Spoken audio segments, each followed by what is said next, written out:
Bonjour, je me présente, je suis Romain Farmer, fondateur de l'agence à haute vision et directeur...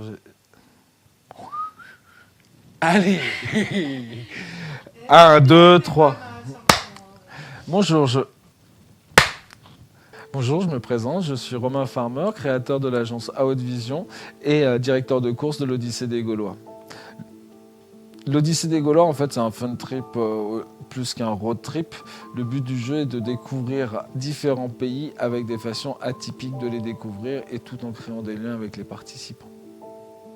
Parlons un peu de la dernière édition. Quels sont les moments les plus marquants de l'édition 2020? Pour moi, il y en a eu plusieurs, hein, dont un qui a été très dur parce qu'il est commencé tout de suite. Le samedi, quand tout le monde est arrivé, on avait un grand ciel bleu et à 21h, c'est tourné à l'orage. Qui veut venir en road trip avec nous? Écoutez ce beau temps! Et on s'est pris des trompes de monstrueux pendant 5 heures. Et là, ça a été dramatique pour les participants parce que pour certains, ils n'avaient pas vérifié l'étanchéité, soit de leur voiture ou soit de leur tente. Donc, ils se sont retrouvés avec 2 cm d'eau dans les tentes ou dans les voitures. Et nous, on était dans des bungalows en train de regarder nos voisins en disant « Non, c'est pas possible, demain matin, ça va pas partir, ils seront tous enlisés. » Ça, c'est le premier gros souvenir et qui nous a mis dans l'ambiance.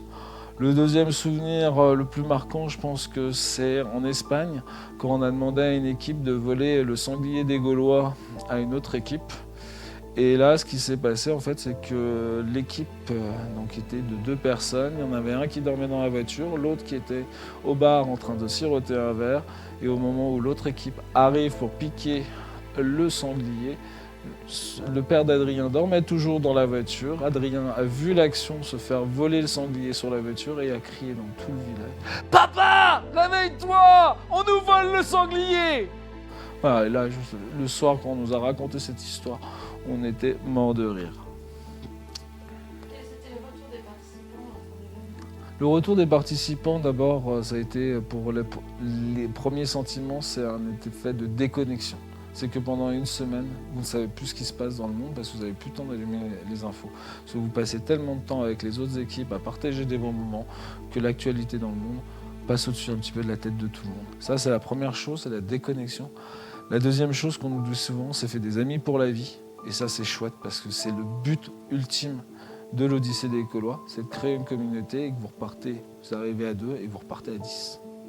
Selon toi, qu'est-ce qui a contribué le plus à la réussite de l'édition? Il y a eu plusieurs choses. La première chose, c'est le message d'un participant qui a invité tout le monde à venir chez lui la veille du départ.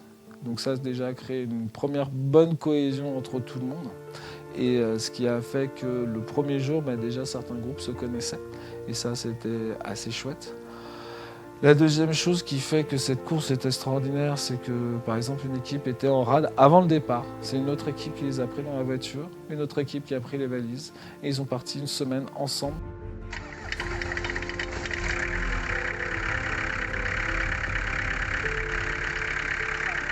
Les amis, gare à vous, les sudistes vous rejoignent bientôt. La voiture marche.